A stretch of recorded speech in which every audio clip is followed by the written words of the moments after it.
Hi, this is Linnéa Roxeheim, and you are watching The Permanent Rain Press. Hi everyone, it's Chloe with the Permanent Rain Press. Today I'm happy to be joined by Linnéa Roxeheim. How are you? Thank you, I'm fine.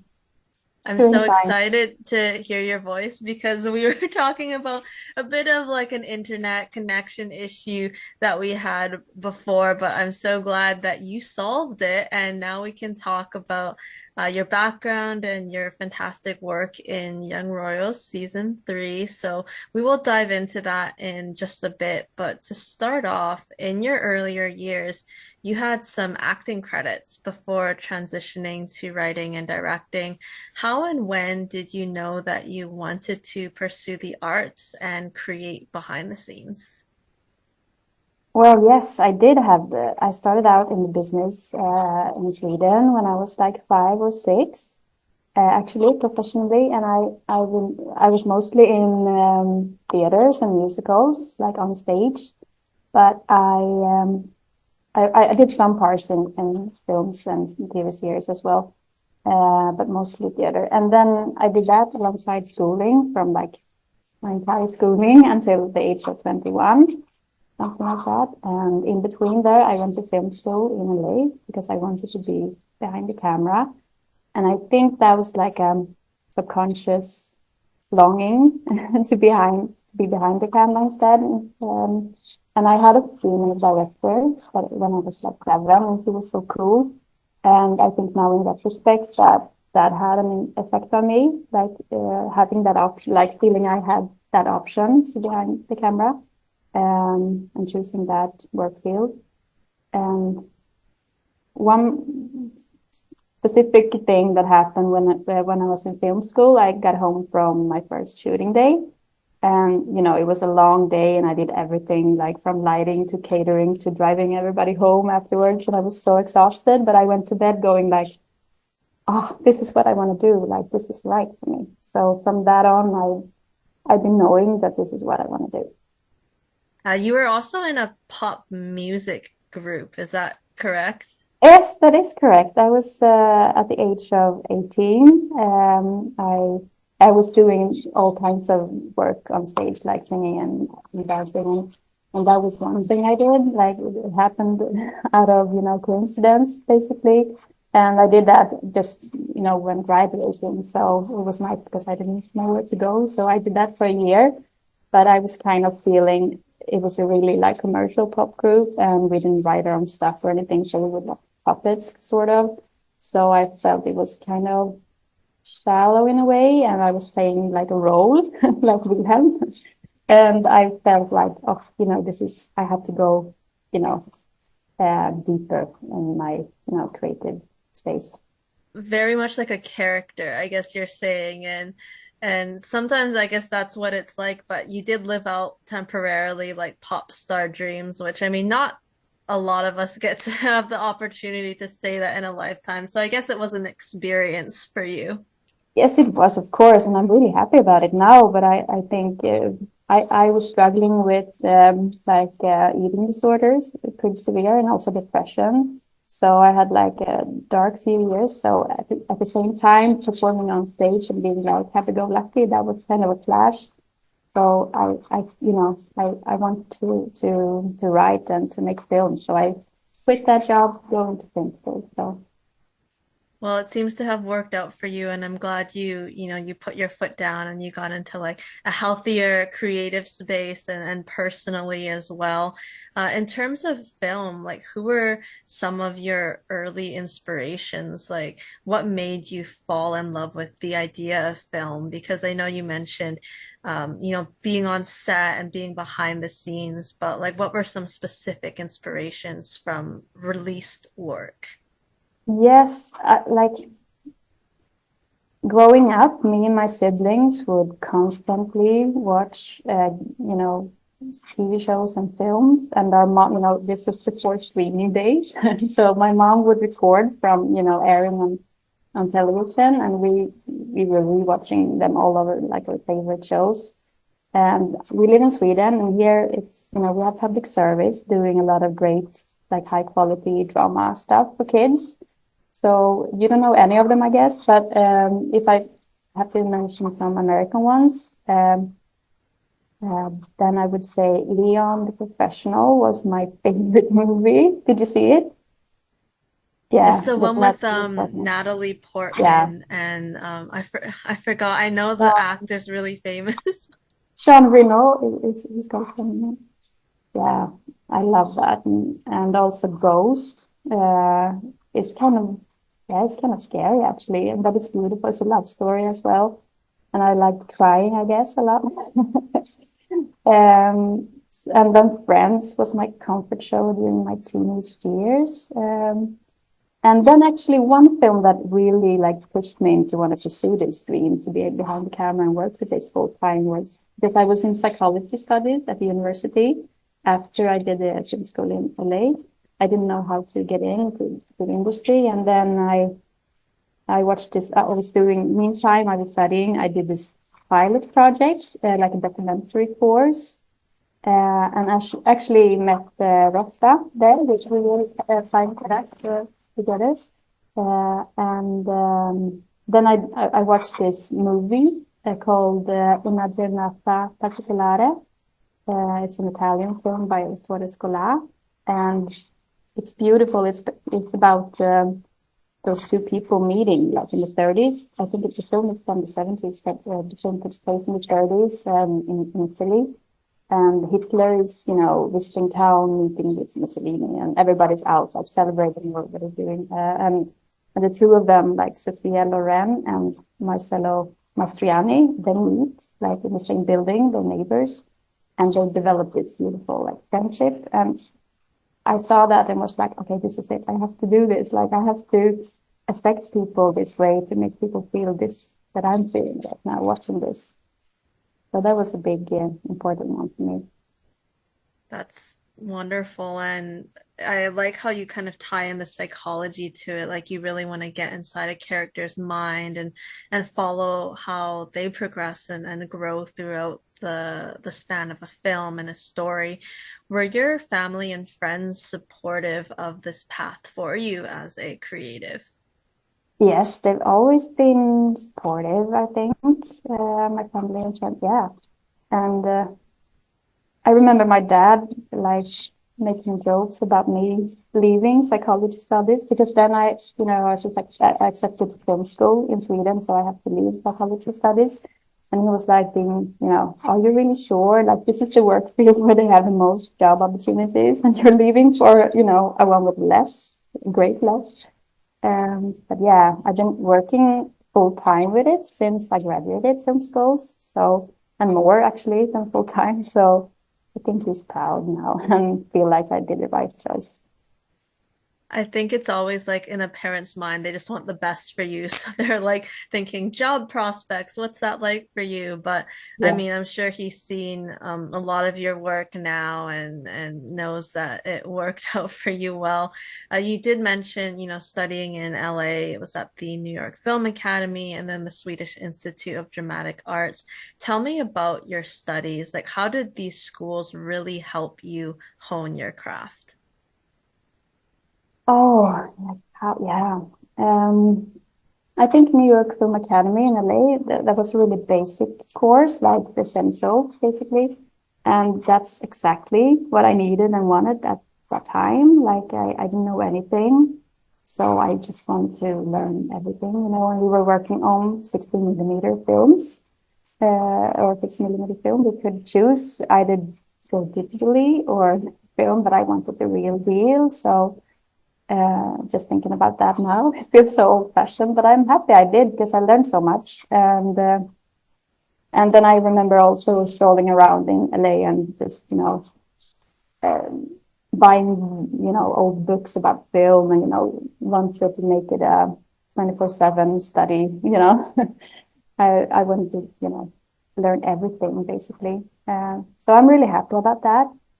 And of course, going into film school was so essential for me, feeling I could do this, and to explore like your own language in film and what you like and like trial and error a lot. And yeah, so, and some of the people I met in film school, they're still my closest colleagues.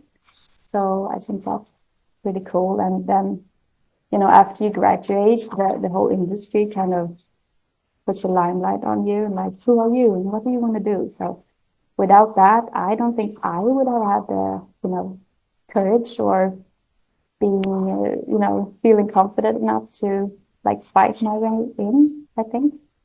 So for me, it was really vital into doing this. To be able to know that you have a place in the industry and is so important. And I'm glad that it kind of gave you that basis and that launch pad to do so. You have an extensive resume of short films, television, different advertisements and commercials. What do you enjoy about directing these different kinds of projects? And is your approach the same or different as a director? Yeah, of course, going into film was, doing drama because that's what I knew and loved, and I love that still. But I think it was really nice for me to be invited into a commercial world because I learned so much doing commercials. Like you have to tell a story within, 30 seconds or less, and find the best possible way to do that visually. That's so like valuable to learn. And you could also like work big budgets usually and test different genres and stuff that we don't do in drama, kind of. So that's been, owning that thing has been really good. And when you work with drama, you work so many years with it. So you have to have a lot of patience. In commercial, you work like for a couple of weeks and then you're done. And I like that energy about it. So the mix, I would say, like to do both is, I love that. It's a perfect storm doing both because then you can, you can buy yourself time to work for your own projects as well. So yeah, it's really good to do both. And my approach to it, like creatively, is the same. It doesn't matter the format because to me, it's still the work is basically to find like what's the goal for this, like what are we telling, what's the core, and then you have to find the best possible way or interesting way to do that, and gather the team and execute it. And for me, I always try to like once you find that core, you have to be true to it, like the whole process through, but also to be able to like try things that comes up, along the way and be spontaneous about it. So it should feel like not only the way you planned it, but also be more vital and more playful and, unexpected. I think that's the same with the format. I love that. So essentially it's a story. It's just a different length that you're telling and the ability to be adaptable, which is something you learn over time when with experience. More recently, you wrote and directed the youth drama series Portkod. Being able to bring your story from script to screen, how special was this series for you and your growth as a writer director? It was so important. Like it was everything basically, because for me, filmmaking from the beginning was always writing and directing. Like I didn't, that was a package deal. I didn't know, there were different professions actually. I didn't think of it that way. So going into film school and learning like, yeah, this is the script, right? And you're only gonna direct. That was a bit hard for me in the beginning. Um, Now I like doing that as well, but from the start, I just wanted to tell my stories. So be able to do that, like right after I graduated and feeling that trust in me, being the storyteller in both writing and directing, that was like really cool. And it was magical to feel like I can do this. Um, and we were so young, also, both the cast and crew. So we were so hungry and we overdid it kind of. We were delivering so many more minutes than they ordered because we just wanted to prove ourselves so much. And the story is basically about myself and my teenage darker years. So it was of course both scary as well as therapeutical. And it was before streaming happened. So people in the industry were like looking down at us, being like, "Oh, so you're doing just a web series, and we're doing a proper show." And it was so nice actually then being like nominated for the big awards alongside them big budget productions. That was so cool. Yeah, I think it's a testament to, storytelling and your ability to bring a story to the screen with the resources that you had, and for it to be such a personal project as well, I'm sure was very kind of therapeutic for you to make. And another series you were a part of was Sanningen. I hope I'm pronouncing that right. I think it's like The Truth or Fallen in English, but you were the head director of season one. Also a very kind of emotional, intriguing story. So what was it like being a part of this project? And in this one, you adapted writer Camilla Algren's script. Yes, I did. It was right prior to Young Royals, or actually a bit simultaneously in the end to Young Royals. And it's a crime series, or an emotional clown series that we called it. And the story is taking place in southern Sweden, in Skåne, and it's about this police officer, played by Sofia Helin, who gets a new job as head of cold cases. And the story involves the people who are in the case, and the different like coping strategies they have about it. And then also it's about her, like her past and her trauma and her coping with that, or actually not coping with that so much. So yes, I was the conceptual director and also head director for all 6 episodes that we did. And it was just aired now in Sweden and now worldwide. And I enjoyed working with Camilla a lot. I liked her main character mostly, and her kind of like harsh way of writing. It's the complete opposite of my writing. I think that's why I liked it, and I felt like I could really like contribute to the story. Like I could see potential in so many things that wasn't really developed. So I could go in and like pitch that, and they liked it. So I think we made a really good match in that sense. And you worked closely with Sophia, who of course stars as Iris. What can you say about working with Sophia and exploring who Iris was and what her tragic past was together? Yeah, it was so wonderful. Sophia is like, she's so nice to work with. She's so driven and so multi-gifted, like so passionate about it, even though she's really experienced and, wise in the industry, and yet so humble. And we had lots of fun, like creating this character together, and also together with the head of department for costume and makeup design. And I think we like the same things, me and Sophia, about the story and about her character. So we had like lots of fun stuff, like playing. So it was a great trust between us as well, and that's kind of Nick, like really trusting each other, so we could be like very open to ideas along the way. It was really nice.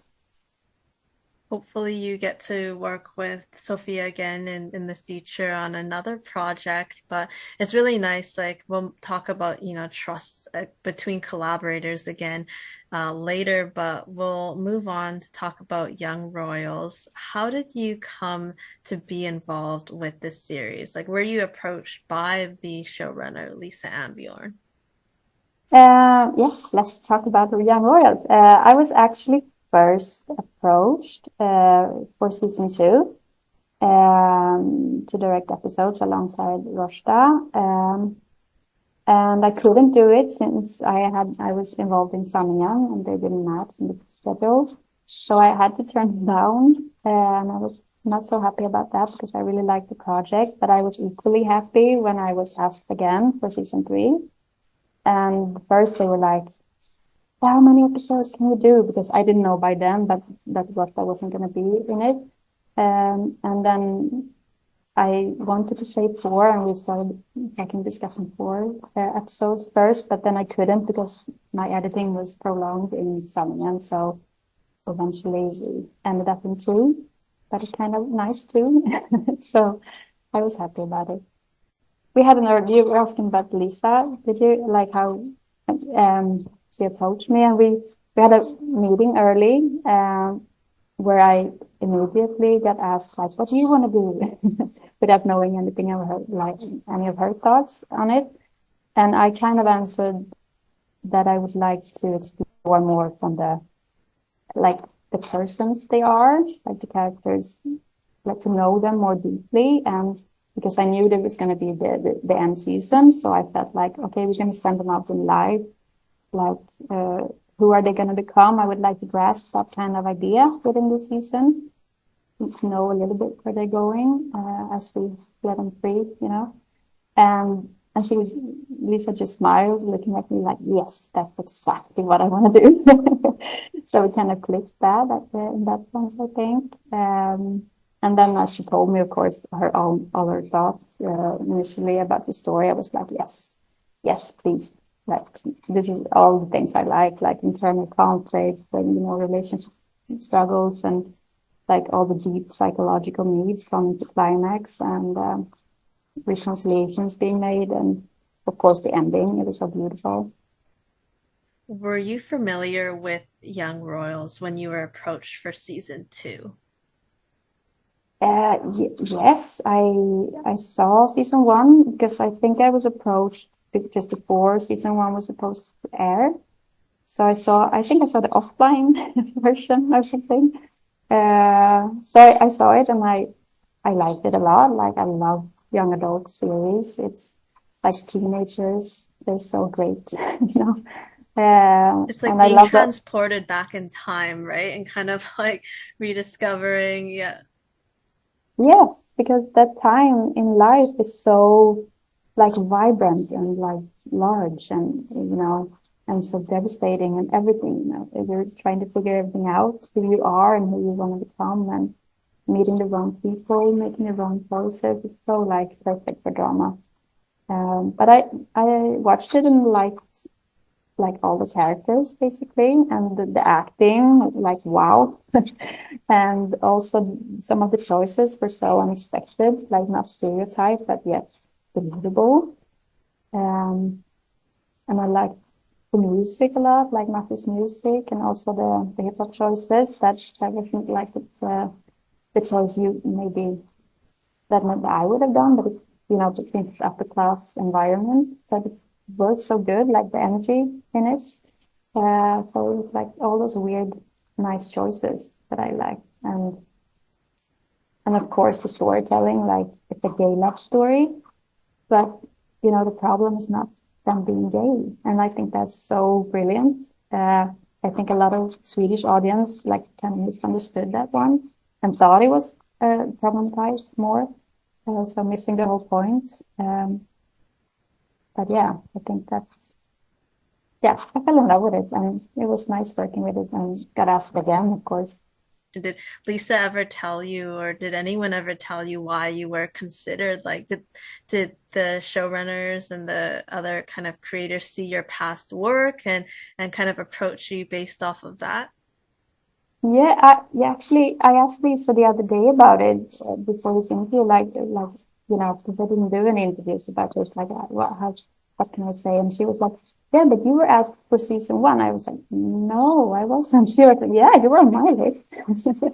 And we were like laughing about it because it's usually that I think she saw Portkod and liked it, and that's why I was on her list. But it's usually like that. You have a list of people you would want to work with, but you start off with one and then you hit it up and then you go. But the timing has to be right, and that's it's a small industry in Sweden. So Well, for you, you were given priority for this season because, like you mentioned, they initially asked you how many episodes you could do. So initially it was four, and it was kind of pared down due to scheduling to two. But there were a couple of other wonderful directors in season three, Jerry and Julia, who did episodes one to four.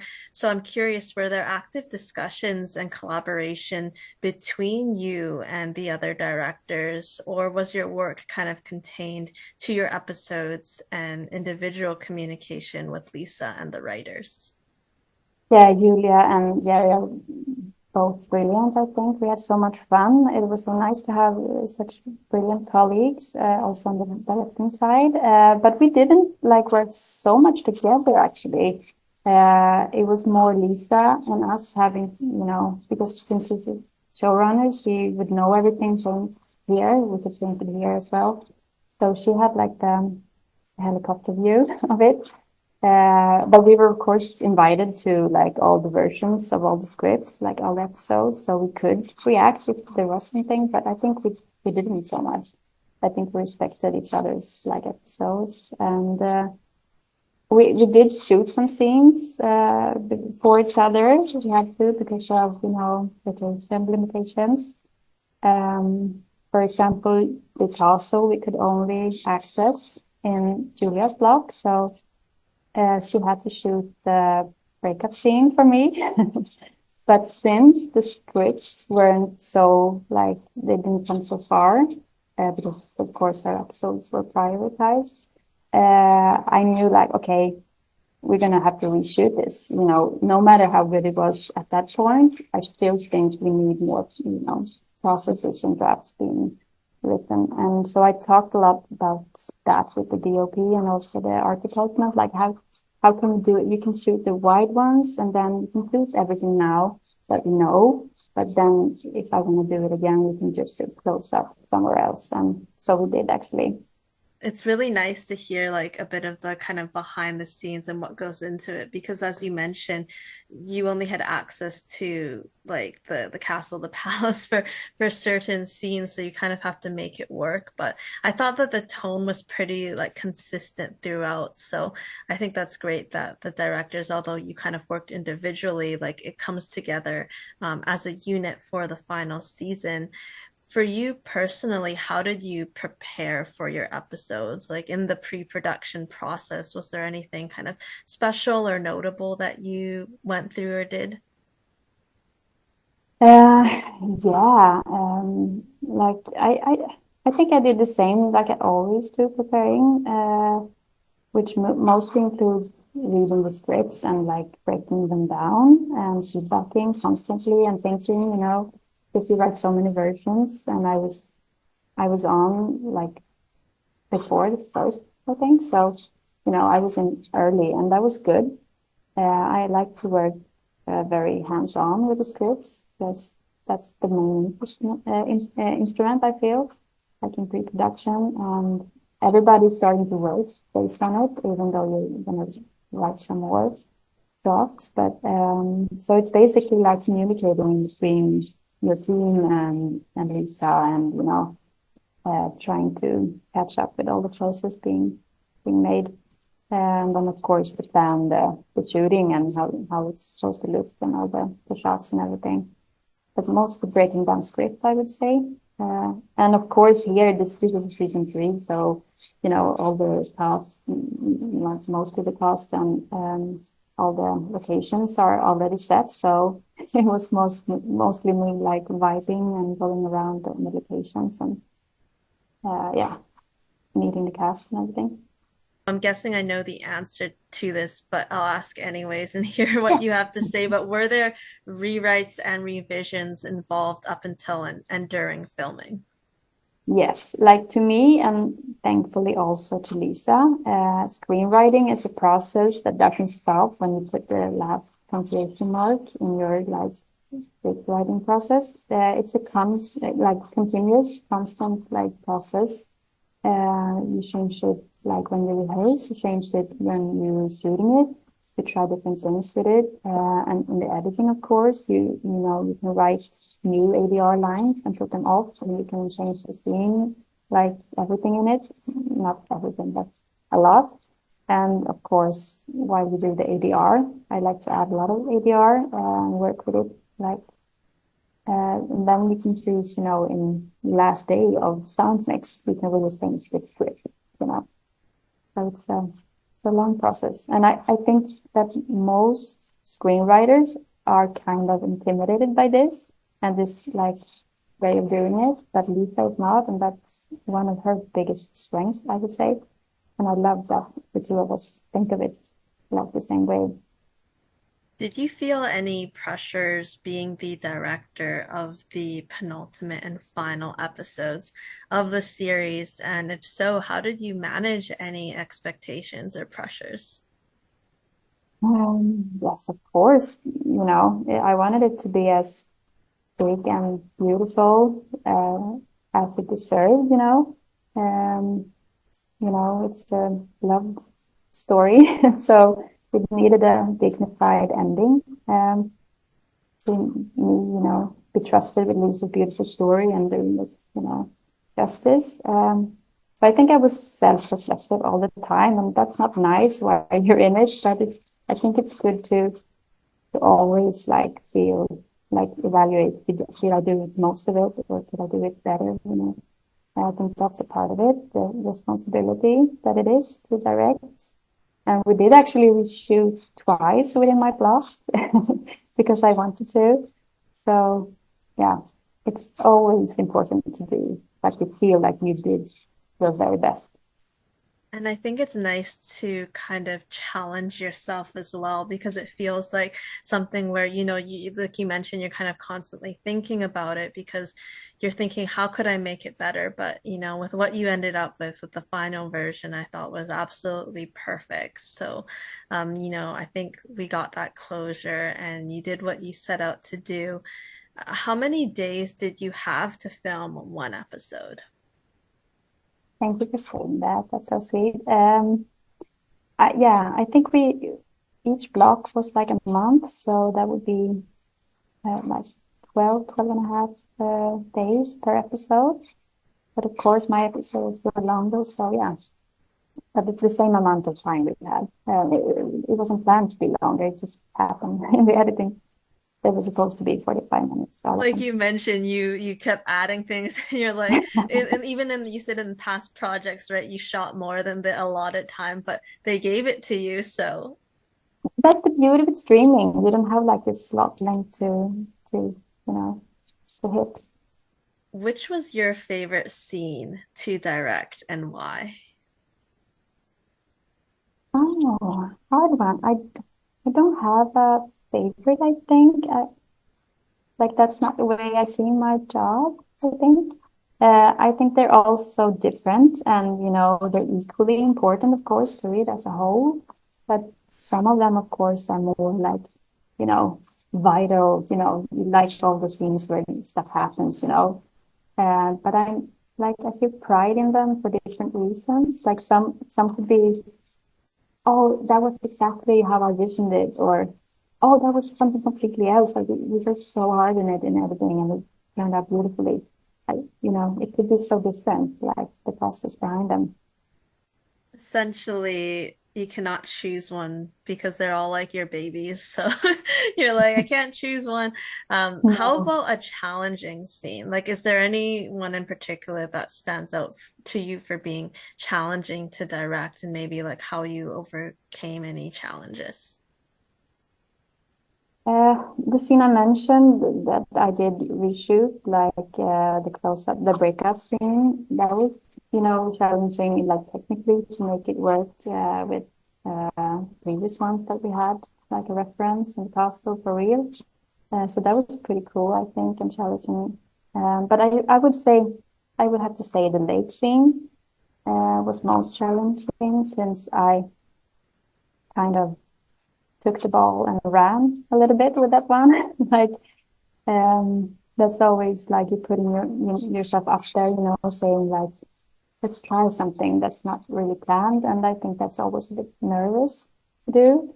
That lake scene that you mentioned, it was so beautifully filmed. I know you said, I think it was actually on Instagram that the dialogue between Wilhelm and Simon was very much improvised. So why did you choose to add dialogue here? And what suggestions, if any, did you give Edvin and Omar for their characters' conversation? Yes, I think my kind of gut feeling was that I wanted them to talk to each other. It was not any dialogue written, but I kind of wanted to change it psychologically a bit because I myself I'm kind of slow in emotion, so I wanted like really to after the breakup in episode 5 be like okay, I need to respect this decision of Simon, and understanding why, but at the same time, don't really understand why. Like he didn't keep up with what happened. So I wanted this scene to be more him going, like, what happened? Like, I understand, but at the same time, I don't. Like saying that to Simon, and Simon would be like interrupting him, like, no, I'm meaning I don't want to talk about it, but so that was a scene that I had like in my mind. I knew I wanted to try, and then I knew I wanted to cut in between them talking and beautiful shots of them swimming, like it was written, and I think that would make a nice like go in and out of their conversation and kind of feeling that they would talk, all morning, but to just hear them saying, bits and pieces here and there. So yeah, that was the reason for me doing that. And I wanted to try what could come, but I was very clear with them saying like, you know, you have to feel like there's no pressure here. Like you can say whatever, and if it's not good, we're not going to use it. So don't worry about the logical sense in this. Just say whatever comes to mind. And I remember also something that my professor in screenwriting said, like couples breaking up, they usually talk about how they met, and that's so beautiful. I kept that to myself like for a long time. Like, yeah, that's so true. Like they do. So I said like kind of suggested that, like talked about how we met and how the other person meant, what they meant to you. So both me and Lisa, we gave them a lot of suggestions what they could talk about, and then they just, they took the ball and ran with it, kind of, and did all those beautiful things. And it was a 8 or 9 minute long improv take, and it was so beautiful. We kept so much from it, and that was really cool. And I think it was Omar who said in another interview, he said that there were takes of the dialogue that were 5 minutes long. So you're saying it's even longer. So there are longer versions of their conversation that exists in the archives. Yes, there are, and a lot of people went after me like saying, "Oh, release the whole scene," but I have to say no on that one if I can decide, because I think it's really important. And when you ask an actor to do an improvisation, then you know the setting for that, like the agreement is, test things and don't be afraid. So you can't really release it as a scene because that would be to violate their kind of integrity, I would say. Because, the rules in improv is it's okay if this is, lousy. That's okay.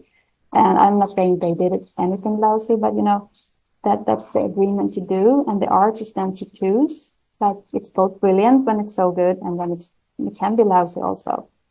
So that's really important, I think, why we shouldn't release it. I wanted to talk about any maybe notable or favorite scenes that you had in episodes 1 to 4, so ones that were not directed by you and why they stood out to you. Oh, yeah, there were so many nice ones. I think both, like all of them are so good. I would say, like if I have to pick two or four or how many? One or two. Okay, I would say the scene with Felice and the girls talking about the structural like racism with her hair, and them trying to understand but really don't. I think that was such a strong moment for them all, like for everybody involved in it.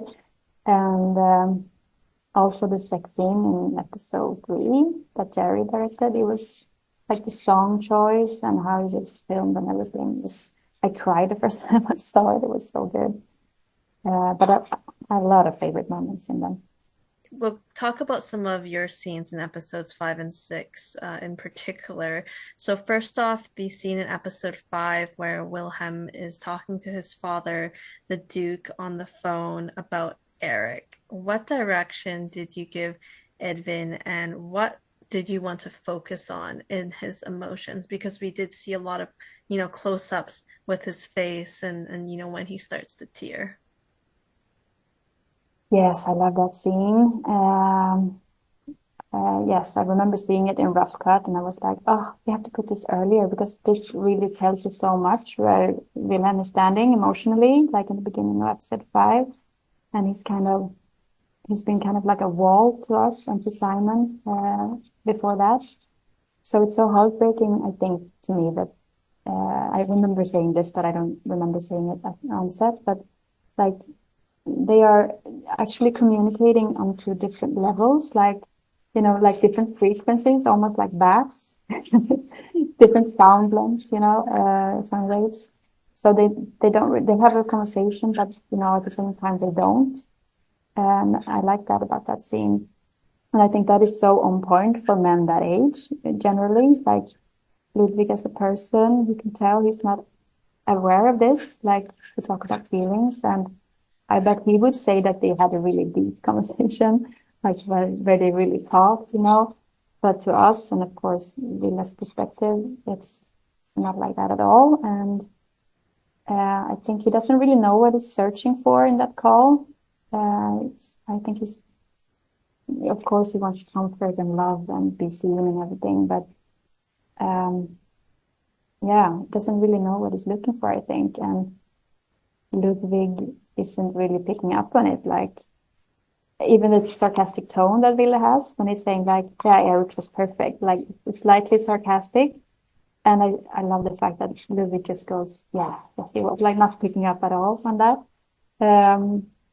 So, yeah, I think that scene was so nice, and Edvin was great in it. And we usually, when we do telephone scenes, we usually don't have access to the right actor on the phone. So usually it's someone on the team reading either on the phone or like in the room. And I usually do that to be able to like impact the tempo and the pace and kind of the tone. But I didn't this time because I think Edvin and our SAD Niklas, who was reading it to him, they did it before, so it was better to just to let him do that again. But it was so nice. And then of course we add the proper actor in ADR, and I think Magnus did a great job as well. Yeah, it's interesting to hear how, phone conversations work because I know a lot of the time it's not in real time, but they did capture those emotions. And like you mentioned, there's such a big disconnect in their relationship. And it obviously started, when Wilhelm was young and growing up, that they can't really read each other's voices and the intention of how they're delivering those lines.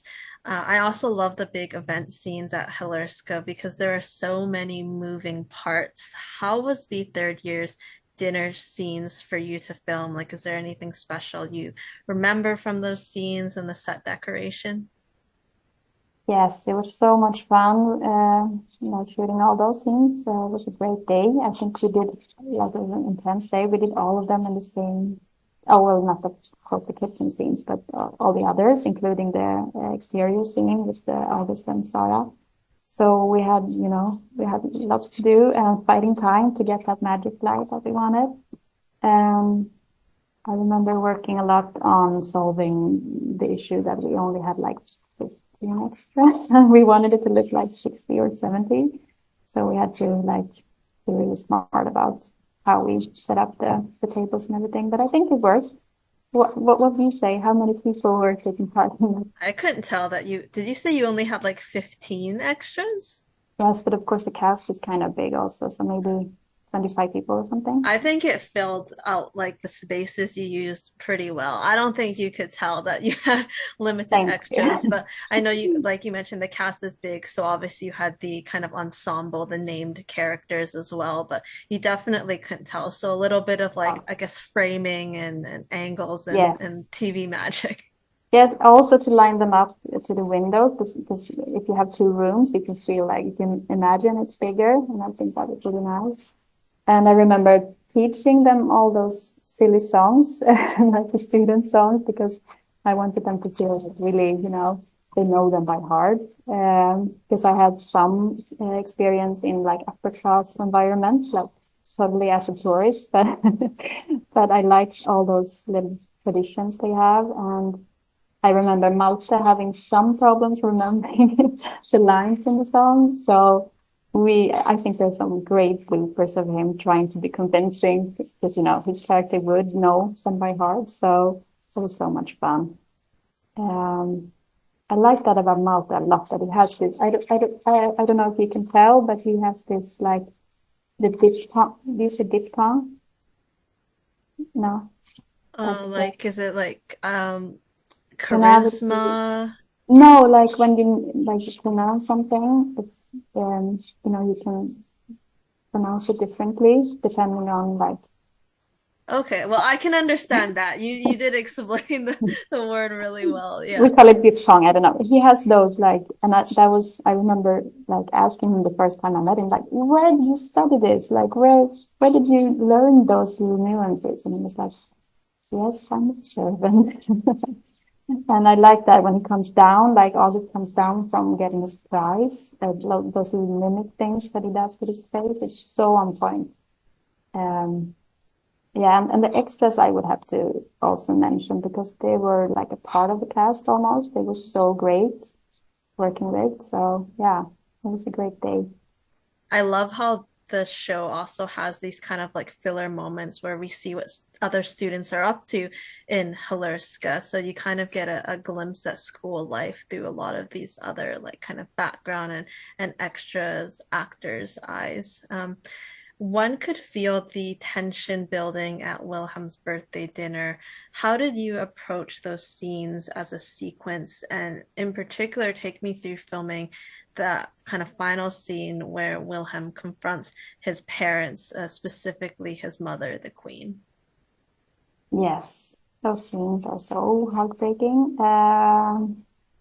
Yes, I think it's so because at the point that they're at with each other when they come home to the castle and opens the door and them singing, I always feel so happy for Villa because he looks kind of happy about it, like surprised but happy.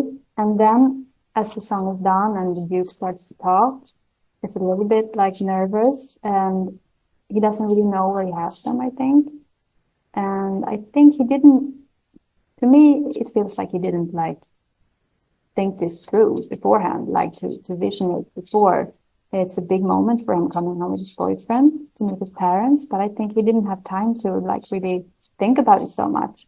So it's like, thrown into whatever is gonna happen. And as they approach and say hi to them, I think it's so subtle but so heartbreaking that he's immediately feeling disappointed in them somehow because they're putting up this facade kind of thing.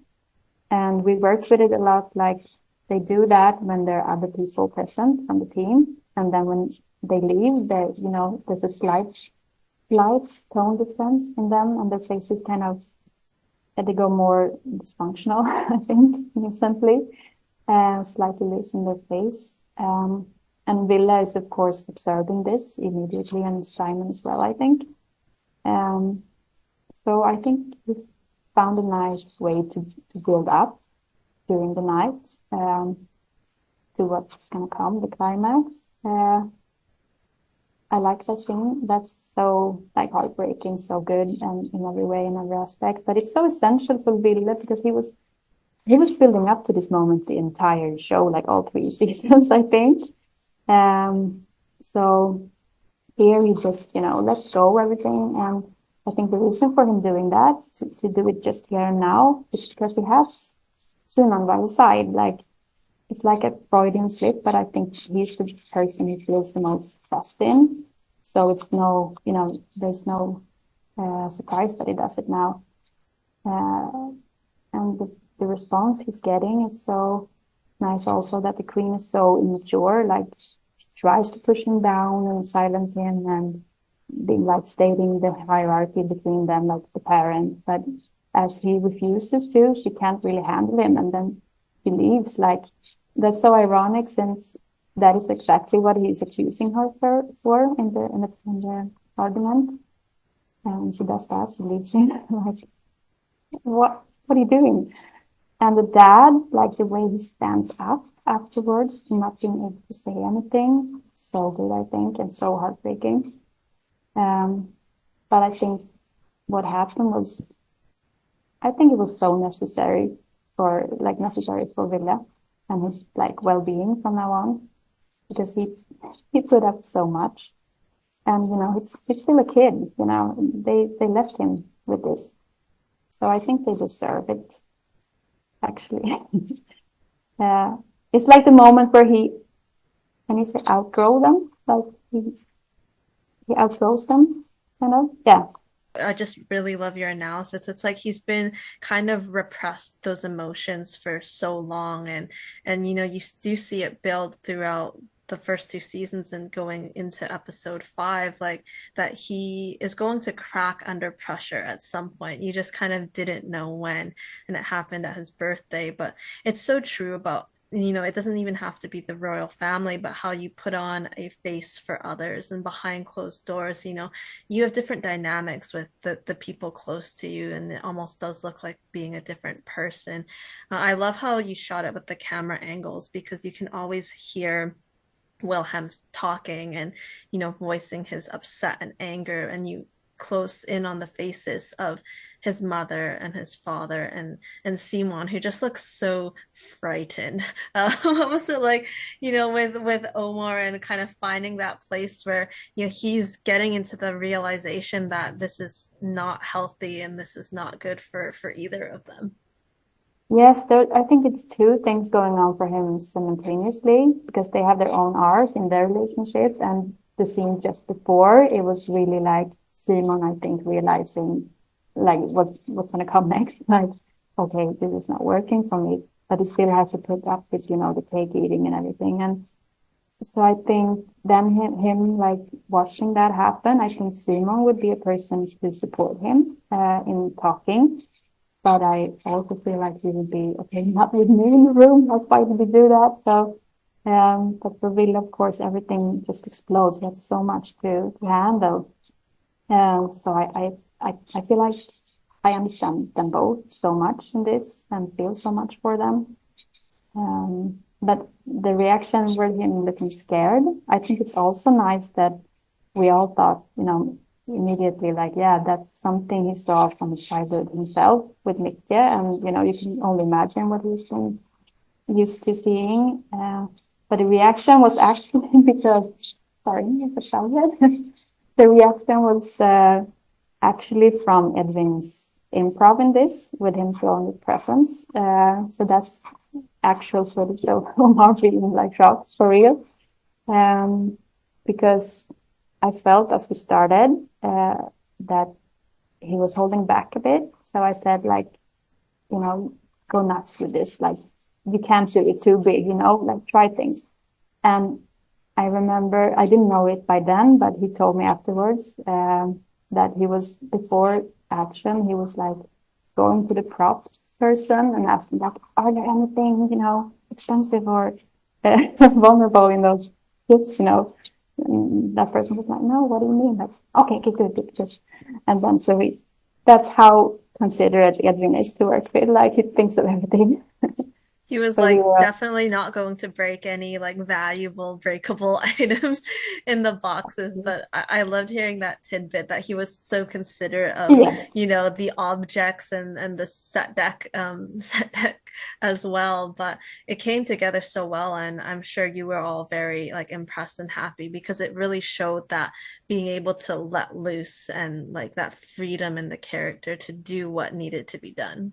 yeah, we had goosebumps. Like, we were all in shock afterward. It was so good. Now, the party at the palace felt like a full circle moment from season 1. I know it was an ordeal to be able to use the building as you posted on Instagram. Do you have any behind the scenes stories from filming there?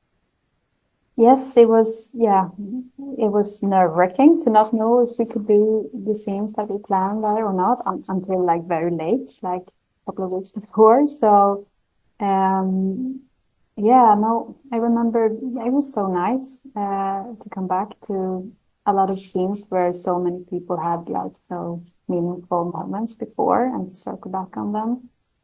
But especially to me, the detail, I was so in love with the details Sara and Felice like referring to their first meeting where they like meeting at the same spot. I think that was so beautiful. So I was really happy when they said like, yes, we can be there. I don't know what they had to do to make that happen, but like the next day they took it down.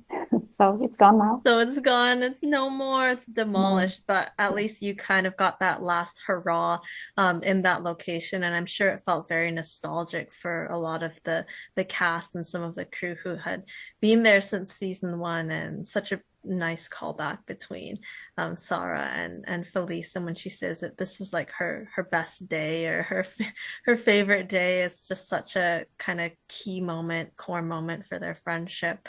Another scene kind of in the palace area, like where the society met. There's a lot of forgiveness and meaning in the scene between Wilhelm and August.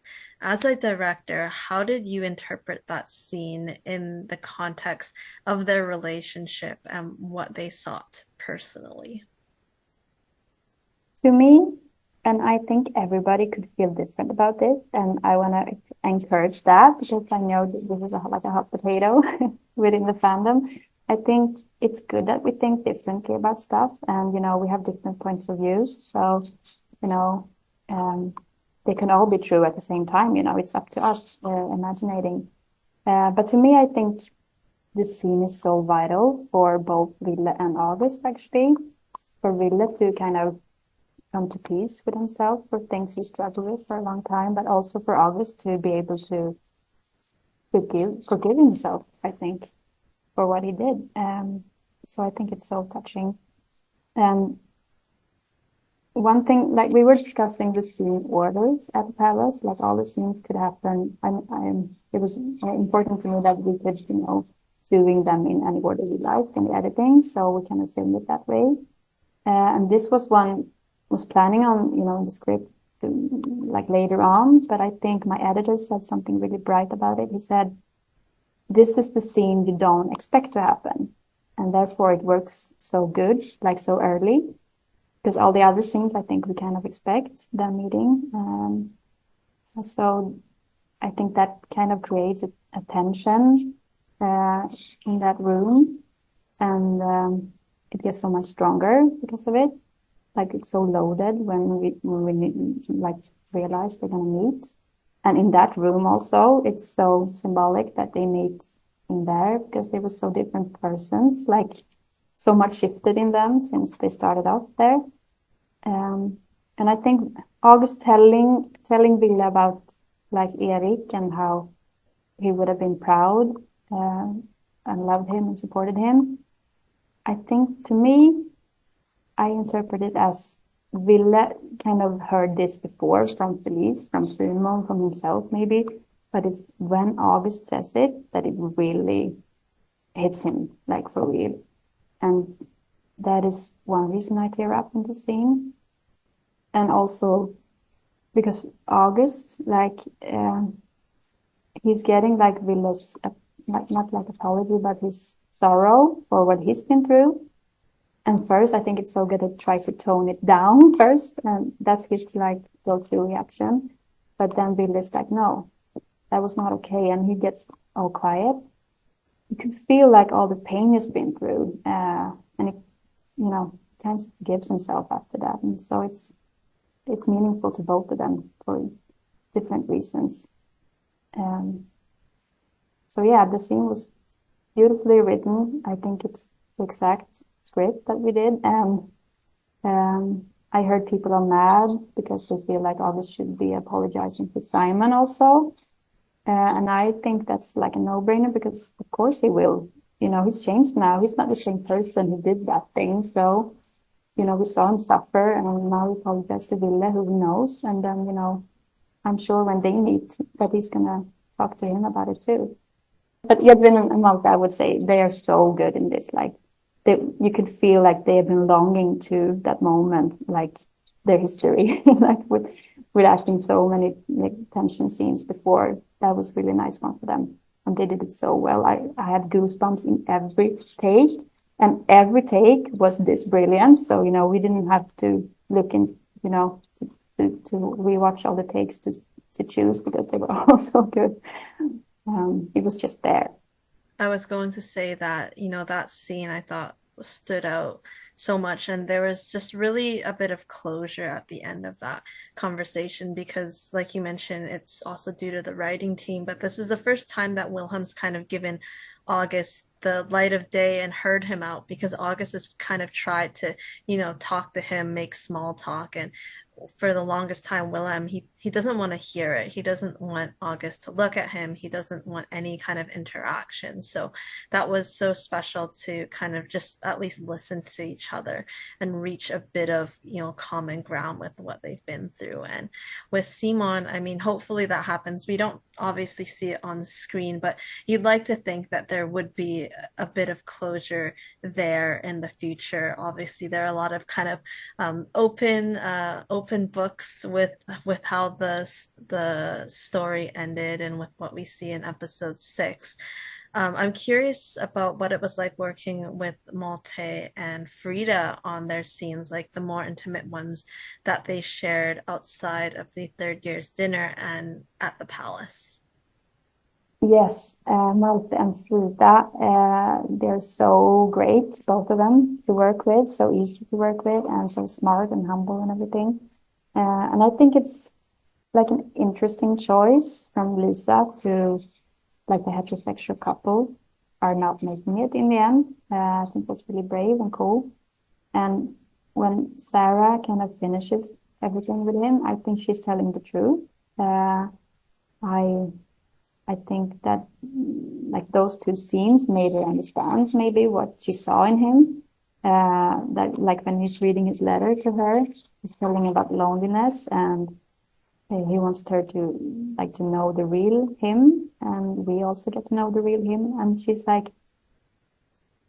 she's recognizing something within herself, I think, about being outside and wanting to get in, and then getting in, and the prices for that. So they both learn so much about themselves. But I think she's telling him the truth when she's like, "You're not seeing me. Like you're in love with, what is she saying? She's saying It's something like about, you're in love with who you've become when you're with yeah, me. Yeah. exactly. Yeah, who you become when you're with me. And I think that's true. So it's interesting to rewatch it because the kiss in the exterior scene, I think that is her goodbye scene, like her goodbye kiss to him. But he doesn't know it and we don't know it at that point. But of course, he would want to interpret it as, it's us again. So it's, then she understands that in the second meeting and explaining a bit more. But I think she already like chose at that scene in the village cat. Um, so yeah, I think that's a nice story that they have. Like they only like comforted each other somehow, and that was beautiful. But that's not love. And she is smarter than him, so he sees that. Maybe he will see it in the future as well. Yeah, I mean, it shows so much self-awareness by Sara, being able to make that decision because, like she tells Felice later, she does still have feelings for August, but she has stronger feelings, for herself and for her friendships. Did you discuss their characters, motivations with Malte and Frida before filming, or did it kind of just come out naturally? No, we always do, like prior to filming a scene, we always talk it through and, trying to break down like all the motivations in the different lines or where are the turning points in the scene and stuff like that. So that's something we usually do. And we had the IC was on this because of the kiss, and so they did a little dance and rehearse on their own before we did that. So like, yeah, I think that scene is so heartbreaking with August. Yeah, they both did such a good, good thing. I love the lighting, the kind of lighting outside when they had their kiss outside the dinner because I thought it added so much to the emotional weight of the scene. It was kind of like that sunset. I'm not sure, like, was that on purpose or did it just so happen that day, like, had such a beautiful sunset? Yeah, we were hoping for it. We were hoping, we were planning, hoping for the sunset and that magical pink light. But of course, the weather, you can't control it. So, like we got it. So that was really nice. But I think also I had a fight for the dress code at the party, like the tuxedo theme, because I just had this vision of August being in his white tuxedo and Sara in her like white waitress uniform. I think that's so beautiful. So I'm so happy we could make room in the budget to have that theme. In your words, how would you describe Wille and Simon's relationship, starting from where you started with them at the beginning of episode 5 to the final scene of the series? Like, how did you see it progress through those 2 episodes as the director? Oh, for how long do you want me to talk about it? No, We'll that's do a big the one. Cliff Notes, the condensed version, as best as Yeah. you can. But I know people would love to hear if you went on for hours as well. No, but I like the both of them. Like the episode 5, I think the whole arc for it and what we worked so much in editing with was, and also in screenwriting, of course, like to really feel that Simon is trying to reach Ville, like to get in touch with him in contact because Ville is so absent emotionally and just so caught up in himself. So to kind of feel Simon's perspective on that, since he's the one taking a pretty big decision in the end, and to make that not happening from, you know, anywhere. But I think it was so nice when we had like screenings, the all us, like everyone, but it was at the screening for when we were editing, so we could see each other's episodes, work in progress. And I think when I saw Jerry's episode, I was like, yes, there's so much building up to, like, it's so good that we start so early on, like him losing himself beforehand. And I think that scene with Ayub Bosch, like confronting him like an intervention, like you're losing yourself, you're erasing yourself. That's so strong because in episode 5, you feel like he's empty. He's like this, he's trying to reach for Ville, but he's like not letting him in. And that's so like, yeah, it's so heartbreaking. So we kind of feel in the end that the breakup doesn't come from anywhere, like not from a clear sky, but it's so like built up too, I think. So it doesn't really come from nowhere. But still, of course, for Ville, he's like, that's an eye opener for him. Like, okay, now I understand what you've been through, kind of. So I think that works good, that we worked a lot with that in episode 5, trying different things. And I'm so happy what we landed in. In episode 6, I think to me, that's Ville's kind of journey to realization, what happened, and try to grasp it, because I think he understands Simon. He loves Simon so much. So when you love someone, you have to respect their boundaries. If they say they don't want to be with you, then you have to respect it and be like so adult about it. But at the same time, you have this inner conflict of yours. Like I think Will is having that. Like I want to be with you, kind of, and he's controlling himself, kind of. But then, so it's a little dance between them in episode 6, and I wanted them to be. We worked a lot with distancing them from each other, so they don't have so much contact, not physically, but also not needing too much. And I think I took Simon out from a couple of scenes just to make them distant to each other. No, he was supposed to be at the school closing down moment, but I think it's nice that he wasn't, because then you feel the tension when they really meet and try to like dance around each other to. I think none of them, they don't know where they have each other in, all the emotions are everywhere. They're so conflicted in love. Because Simon, we know that he's not over him, of course, but it's like the question is more, did you close the chapter on me or not? Like, are you willing to go back or not? And that's what we are wondering in the whole episode. And I think our goal was to kind of find that balance to like add, the more twists and turn we could add to that little dance, the better it's going to be in the end. So yeah, it's about that, I think, to feel that they want to be together, but at the same time understand that we don't. So I love all those scenes and the storytelling in this love story. It's so strong that they in the end feel like in the schoolyard, you feel like, okay, this is it. Like it's reasonable, but it's heartbreaking. Like you kind of feel that, and that's so nice. Like it feels like a dignified ending for them, like emotionally, that they're really like saying goodbye to each other.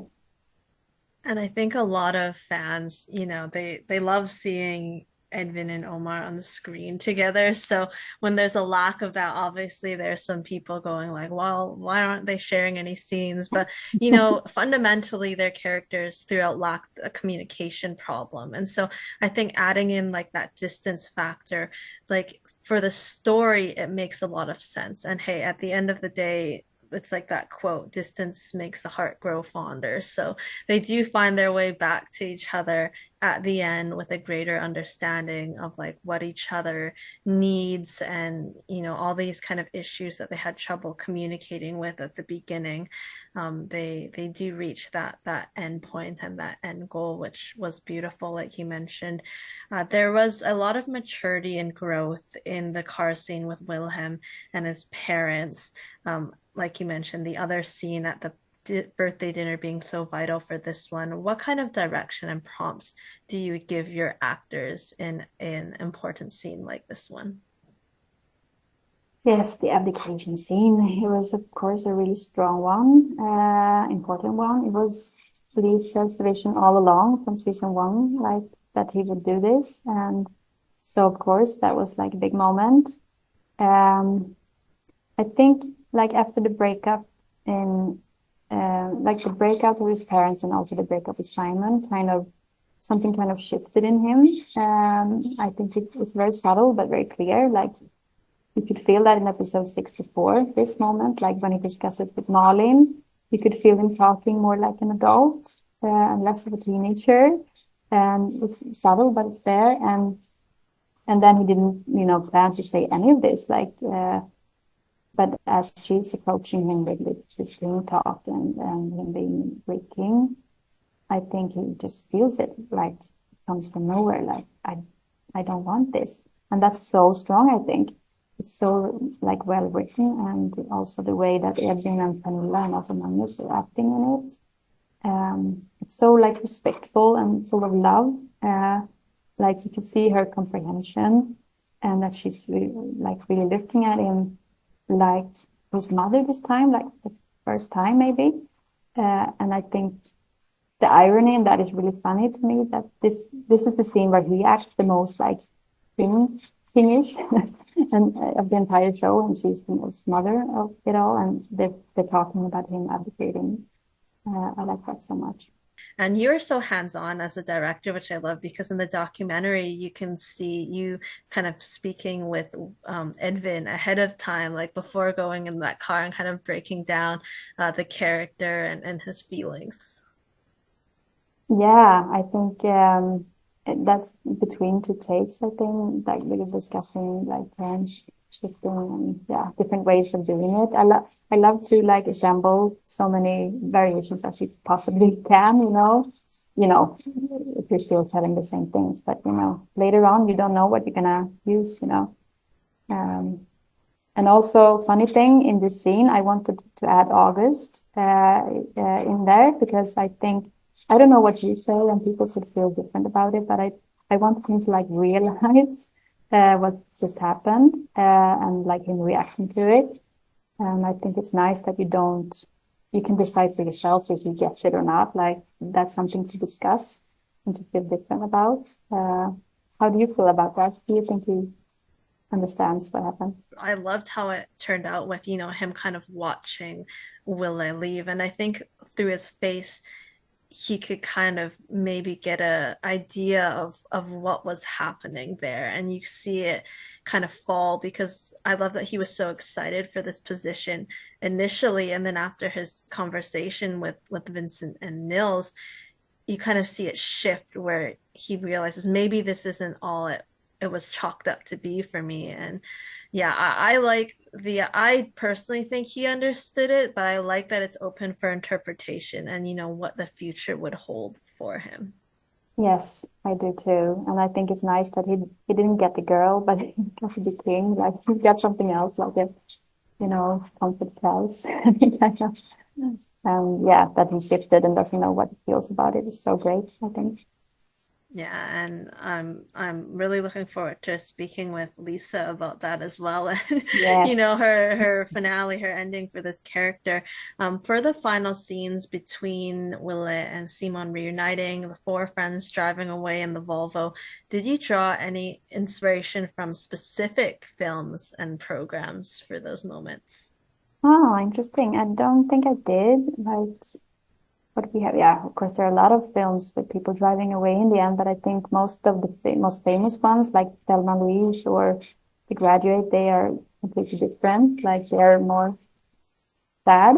So for us, we wanted to have like a rom-com ending, and therefore we added the car chase and the like crash talking. Like, what can we do to make it like as big as possible? Um, so yeah, no, I think it's beautiful that they run away and don't know where to go, and they kind of took those like major decisions for themselves just now, and they're sent off to like the direction they're going. It's good, we know. And I like that they're all wearing white and the car is white as well. It feels like they're being enough to happen or something. Like they're leaving us in a nice way. Yeah, it felt Um, very like fresh start kind of yeah, kind thing. of a start thing. Yeah. Uh, and I think it's a great thing about a detail that I didn't see anywhere. People commenting on the rest, everybody notice it. Like the fandom is so observant of all the details, but this one I never saw anybody address. It's the fact that Simon is like hesitating. Like there's a moment after Wille says, I want to be with you. And first he smiles, and then he turns kind of what do you say, serious about it. And the music shifts a bit as well. And I always think like, oh shit, no, he's gonna say no. Like he doesn't want it, he closed the chapter. And then he turns and really says, are you really marketing and everything? But I think that's so like those little twists and like, are we really gonna get them like a happy ending for them? Are so like Omar is so good in that scene. He's so good. He was shocked himself actually about how good it was. Yeah, and it was the last day also, so that added some nuance to it. But yeah, I like that they're all like driving off and leaving us in a happy ending. I think that's beautiful. What do you hope viewers feel with the final scene? Like, what do you hope they ultimately kind of take away from the ending of the show? Yeah, hope for sure, and also love, like choosing love and choosing that in yourself as well, like to honor yourself and your needs, like they all did. Um, and it's kind of what Lisa and I discussed from the beginning of like get that feeling that they're gonna, be brilliant adults, and we don't really know where they're going. So it's nice to fantasize about that, I think. Um, we feel that they're gonna be alright. But that's the feeling I take with me. I feel like fans are gonna think about this for years to come, and we hope for some kind of like I don't know a reunion at some point. It's one of those things where people become so attached to these characters and they just want to see them do well and have a happy ending, most of the characters, at least. I wanted to ask, how was your experience working with Edvin and Omar in particular? Like, how did you build a healthy working relationship with them? And just what can you say about, them as actors and them as people? Oh, it was so much fun, like extremely easy, I would say. They were both so open-minded and honest, and they were, of course, expert on their characters, but still so open to me and to us coming in, like being new directors on the show, and so welcoming. I remember first like introducing myself to Edwin in the reading and being like, okay, so, tell me what you need. And he was so nice. He was like, tell me what you need, so polite and so like experienced. And Omar, not the first time in another uh, casting actually, and he did two separate characters, and they were so good and so believable, but completely different. So I knew like how he was as an actor, and he's so believable as Simon. You kind of think it's him, but it's not. So so I like that Omar is so intuitive in his acting and so musical. He's like making it look so easy when he does it, like adding those little extra things that just makes it so believable for Simon, like so delicate, I would say. Um, and Edwin, like so captivating to look at, like his face, he could be silent and still tell us a story, like his whole story with all the shifting happening in his face, and like all the movements that he chooses to add in different scenes. It's so interesting to watch. It's like he's holding a secret behind his back, and you're like interested in, getting closer and understanding it. And of course, Frida, Malte, and Frida, like the whole cast is so brilliant. Like I'm extremely impressed with the whole cast actually.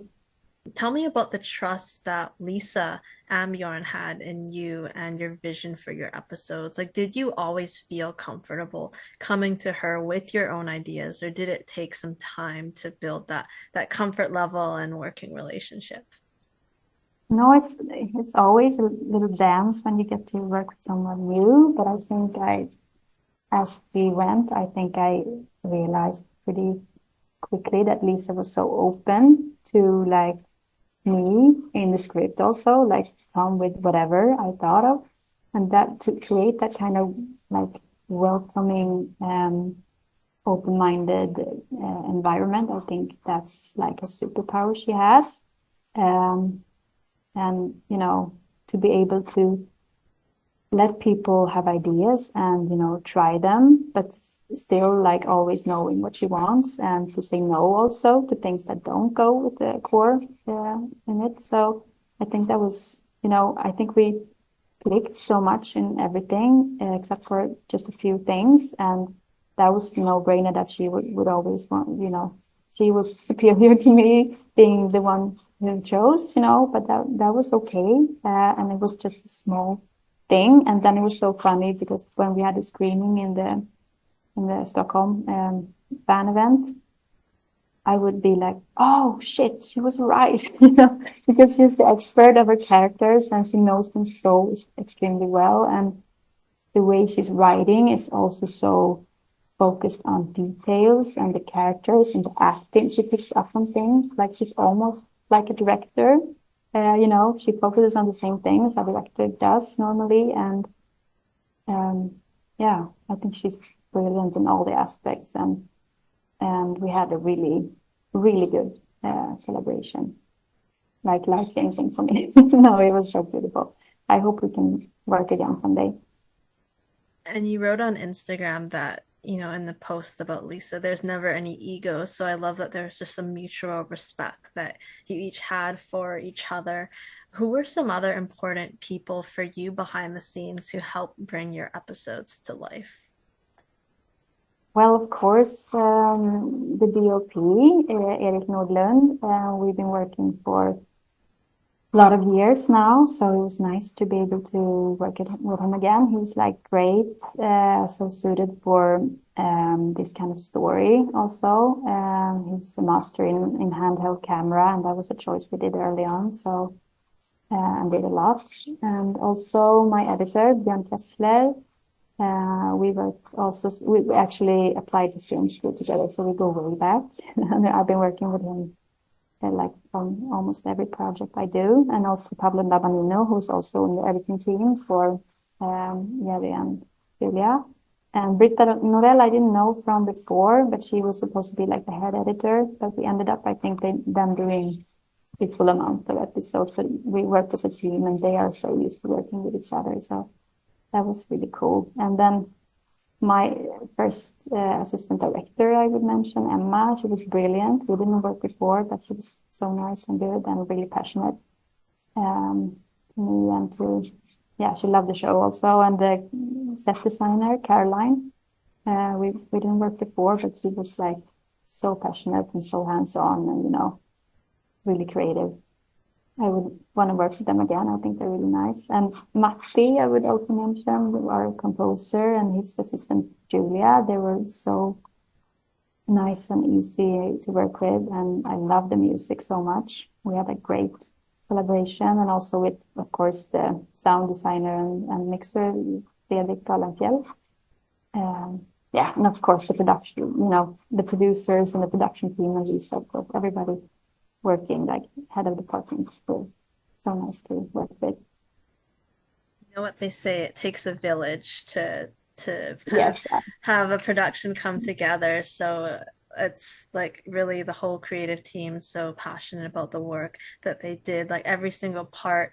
Speaking about sound, I just wanted to circle back because I didn't ask about it earlier, but in the lake scene, there was a specific, was it the lake scene? There was a specific song used, and I wanted to know about some of the song choices for those scenes between Edvin and Omar as as Wilhelm and Simon. Like, was it you who made those song decisions? Was it Lisa? Was it a collaboration with like sound? Who kind of made those song choices? Yes, we worked closely with the music supervisor, Magnus Palmborg, and he provided us and the editors like with music that we could use, but you know, had to negotiate on if we wanted them. And that's a nice way of working, I think, because then we can try it in the editing. And some choices like Duncan Lawrence with Arcade was a nice one because that came from me, and it's so funny because I was like driving to set and or like into pre-production, and I heard it on the radio, and I like wrote it down to be able to remember it and ask Lisa. I remember thinking like I have to ask Lisa where in Young Royals did that, you know, did they use it before? And she was like, no, you didn't. Really? Like, didn't you? It feels like a Young Royal song. And she was like, no, we didn't use it. So I wanted to try it in episode 5, and we didn't know if we could have it, but as soon as we tried it, we were like, oh, this, we have to have this, you know, it suits so well. And so we were really happy to know that we, after our supervisor could, you know, negotiate with them, they said yes. So that was so nice. It's nice to be able to kind of contribute an idea like that. Like you mentioned, you just heard it on the radio and it worked out, and you're able to kind of get that licensing right to use it, or the, you know, legal stuff behind the scenes. I think the one I was thinking about was the lake scene was Alice Yes, by Alice. Reese. Yeah. Oh yeah, that's a special one. We tried it. It was in the bin for us to use, and I think it was a demo, like, and we used it, and that was in the rough cut. And I remember us discussing it because the lyrics are not. It's about something completely else. So it's not the choice that you would normally do, maybe. But we tried some songs also that were more like talking on the topic and being more like about a breakup. And that never felt stronger because I think we ended up going back to Alice because you can feel I think it's because you can feel the love in her voice, and you know it goes against kind of what we're experiencing. So it's, you know, it takes care of the bittersweet thing in there, like the love. They're talking about some happy memories, but still we know it's a really, you know, heartbreaking scene. So it kind of comments on that, I think. And I never cried as much as when Alice was in there. So we were so happy that we could have it in the end. I think it was really juxtaposed with the scene though, because they do kind of talk about their past and the happy memories. So it was kind of nice to tie in that conversation with the music and the meaning behind it. You wrote on Instagram that Lisa had told you about this incredible fandom, but it only kind of sunk in post-release for you. What kind of responses and messages have you seen and received, and what has that support meant to you? Oh, so many nice ones and only like 100% love, I would say. I'm so overwhelmed by the dedication and, like how much of an expert they all are on the whole show. And yeah, I was surprised by that. And I actually got Instagram just to be a part of all the reactions because I never used social media before. I didn't never it didn't click with me personally, but now I think I'm happy I did because I received so much love, and especially not only, I appreciate people saying, analysis is about my episodes, but there's also this nice, like this bond between the show and the audience as you release it. So it doesn't really belong to us anymore. It did for a year, but now it's up to them. And I think that's the reason for season 3 being so loved is also based on season 1 and 2. So there's a big difference doing a season 1 compared to a season 3. It's so much harder to start and to like find a way with what is this really. So it was also to come in and just pick the best parts and keep that, and not taking some other choices. That's I know what I did, but I also I want to say that I know exactly what I did, but I also want to say that I don't, the things I didn't do, I'm aware of. So proud and also humbled at the same time. In all seriousness, was this just for rehearsal because they had limited days in the palace for filming, or is it Young Royal's editing team that amazing? Because going from that to this is pretty impressive. Yes, I think we addressed it already a bit. But as I was telling you, we could only be in the castle for Julia's block and not coming back. So I already knew that we were going to reshoot the dialogue, and we did. And so what you see in the beginning is the actual castle, and all the dialogue is shot in Hillerska in a room. So ugly, this room. And I took those pictures because Omar and Edvin wouldn't believe that this was going to work. They were like, no way this is working. And I was like, yes, trust us, please. And so I think if you're really like observing this, you could see that there's some continuity in the hair, like the length of the hair and also the skin tone, because I did my block in the summer. So, and Julia did it in the winter kind of. So you see that. But other than that, I think it worked beautifully. And we don't really care about continuity because this is just a so important scene. So I think people caring about continuity, do something Yeah, else. you're like focused on the dialogue and what is Yes. going on in here. But if you Yeah. hadn't shared those pictures, I don't really think people would have noticed that it was a different set. So No. a little, yeah, I like the TV magic there. And I mean, it's nice to know that you have that capability to kind of bring in, just this bed and this bed frame and film it somewhere else too. Yes, that's what we usually do in filmmaking. We cheat a lot and we manipulate you to believe in things and thinking things, and that's what we do. Linnéa Roxeheim is a real one. If it wasn't for her, we'd have nothing. I don't understand this. Sorry. I'm Sorry. pretty sure it's talking about you and sharing all of your behind the scenes photos Oh, and okay. and videos from the Okay. season because I Yes. feel like you have done so much promotion yourself just because you're happy to have social media and engage with the fans, but you've been sharing like quite a few photos and videos that people would not have otherwise if you hadn't been. Yes, I think I didn't really get that, my footage of behind the scene, everybody on the team was like releasing them. And since I'm new to social media, I was like, I got it 5 minutes ago, basically. So I was like, okay, so we post things. Oh, okay.